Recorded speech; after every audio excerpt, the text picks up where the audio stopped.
Do you think that your snacking is harmless? This could be the reason why you're not losing weight, even if you are putting in a lot of effort with trying to diet and your training.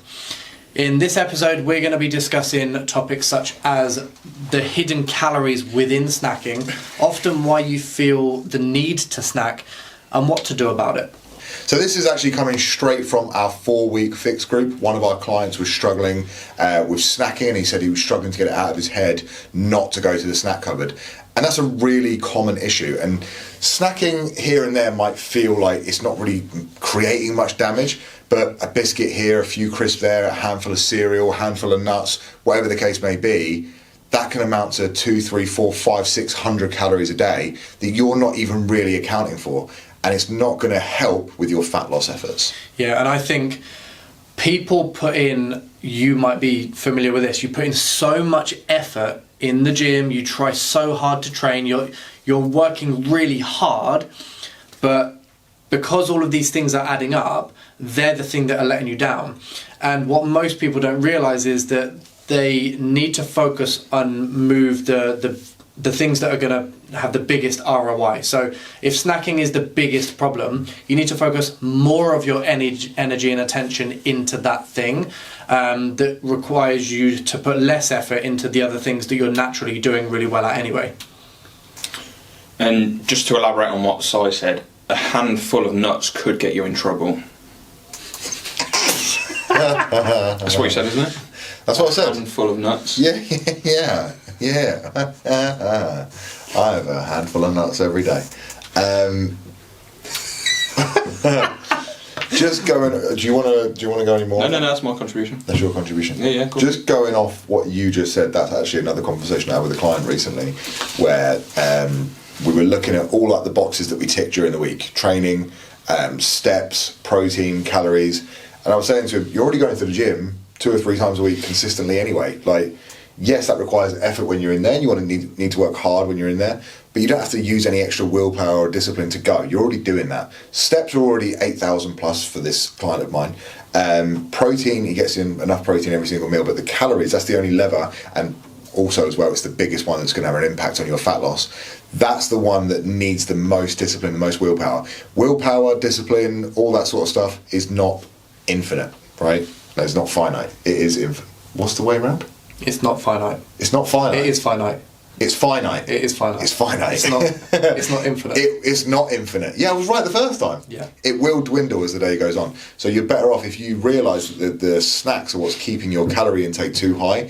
That's where you need to execute most of your discipline. That's where you need to put most of your efforts. So I think it would be important to highlight a few of the common triggers that people have. I think one of them is that the lack of structure that people have with their whole day of eating. People don't take the time to plan out what they do. They wing it all, and so they'll wake up in the morning, wonder what to do. So I actually recently spoke about this with the amount of food decisions that you have day to day, and you said it was something like 200 odd. The average person, 200 food decisions or food related decisions a day. For the average person. So I think if you struggle with weight loss and dieting, it's going to be significantly more. But that just goes to show the amount of decisions that you have to make with food, and if you're not planning it, that number's going to skyrocket. And I think it's one of the biggest triggers is that lack of planning and lack of structure. Just to piggyback off of what you just said, I think a lot of people overestimate how long meal planning takes. It will take a few minutes once a week. You know, it's not that long. Another massive thing though is, like, we see it all the time with our clients, and again we're hearing it a lot in our 4-week fix. Snacking more often than not is not down to hunger. It's all the other stuff as well, right? Mm-hmm. It's the emotional side of things. And we're not saying like our clients are crying into a tub of Ben and Jerry's and all that. Sometimes it's just a little bit of boredom, just fancy a little afternoon pick me up, a little bit of like, oh, I could go for that. Like, maybe I am hungry, but it's not real physical hunger. Low energy as well. That's another one as well. People just feel like they need a little bit of, again, another pick me up thing. I'm going to say that twice, but yeah. It's because they're empty calories. That the meals that they are having or the choices that they are making are empty calories. They're not feeling satiated from it, so it leads to them going, oh, do you know what? I was that belly rumble. I better go and consume 300 calories. That doesn't need to happen. It's a natural thing once you're getting into a fat loss phase. Yeah, you are going to feel a little bit hungry because you're in a deficit. That is ultimately your body's reacting to that reduced amount of calories. So it is kind of wanting to have a bit more. You can't just have to deal with it essentially to begin with and get used to it. And if you do have higher satiating meals and, like Adam said, structure, planning any form of other snacks, because all of it at the end of your day, every number matches up, then that's where the discipline will come from, because you're seeing results, not from just winging it and hoping for the best that you can eat 4 Kit Kats at night and still stick within your calorie target. Yeah, for sure. I think environment's a big thing as well. So, you know, the classic phrase of like out of sight, out of mind, that is true. And I think if you are always seeing food available on the kitchen side or anything like that, it makes a big difference. And you're walking past, when you go to fill up with fuel and you're walking past and you've got chocolate bars all over the place, you often will gravitate towards something if you can see it. You might be in the office at work and someone's bringing in cakes, pastries, cupcakes, stuff like that. If they are there, that is going to trigger you into wanting to eat these things. So just be aware of your environment as well, because that will dictate a lot of your eating habits and behaviours.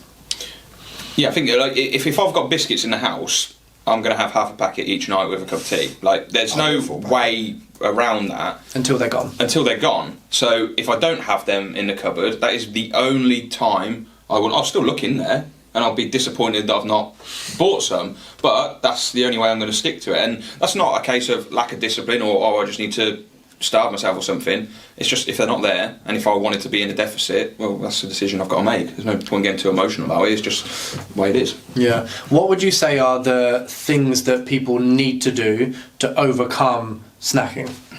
Look at the meals that you're currently having. Like, protein is one of the biggest kind of triggers you can pull because it's the most satiating nutrient. I hate saying that. I feel like such a trainer when I say that, but it's essentially the most filling thing you can eat, right? You pair that with fruits, vegetables, stuff that's like high in fibre, high in water. You actually pair that with some fluid as well, so make sure you've got a drink, like 0 calorie drink, water ideally, and then like a wholemeal or whole grain carb. Those are ticking some big boxes to keep you full. So if you look and you see that 3 o'clock, 4 o'clock every day, you're starting to go to the snack cupboard, or 8 o'clock at night, whatever it is, look at the meal that you've had before and make sure it ticks those boxes. Make sure there's adequate protein. So anywhere from say 30 to 50 up to 60 grams of protein. I know someone's going to be like, oh, 60 the max. It's not, but that's a good range to aim for. 30 to 50 grams of protein in a sitting. And make sure you've got a decent serving of vegetables. Half the plate or half the Tupperware, whatever you're eating out of, is something green. And then a whole meal, a starch, something like that, something with quite a lot of fibre in it, paired with some water. That should fill you up for quite a long while. And like Billy said, just to kind of piggyback off that, because I wanted to touch on it, hunger is a natural part of dieting. Yeah. I always say to my clients who are in a fat loss phase, look at a rating of a scale of 1 to 10.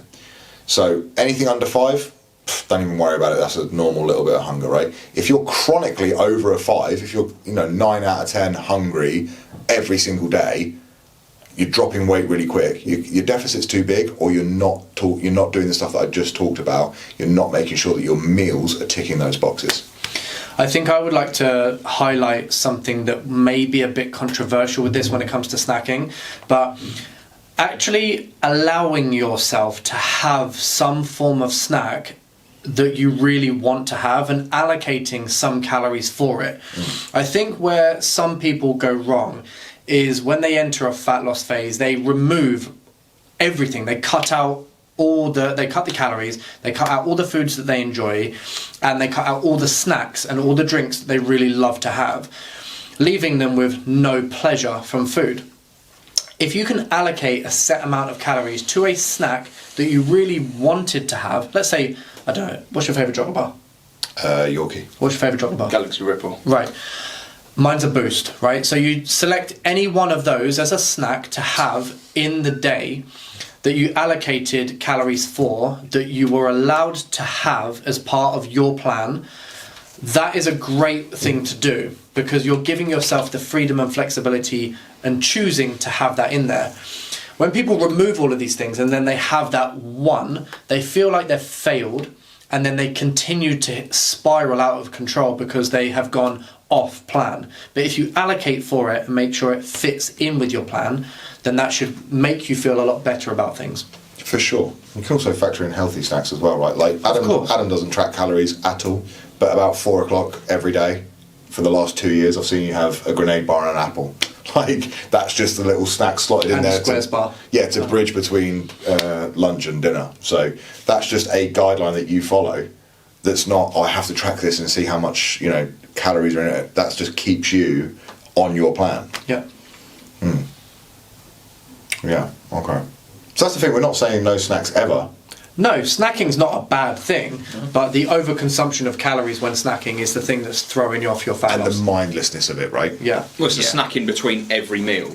Yeah. It's having breakfast, then snacking before your lunch, then it's snacking between your dinner, and then snacking after your dinner. And if that's happening, I would look at the size of someone's meals. So Yeah. if you're snacking between every meal because you are genuinely hungry, the size of those main meals are nowhere near big enough, right? Or voluminous enough.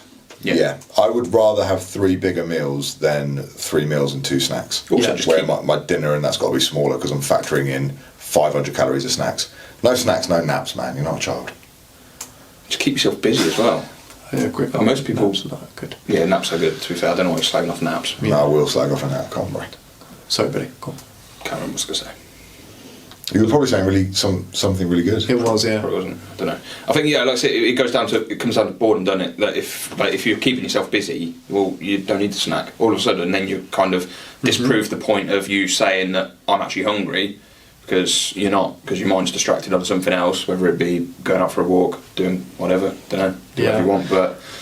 And we are currently, we've been working with clients for many years now, but we are currently seeing this time and time again within the current client group that we've got within the 4-week fix.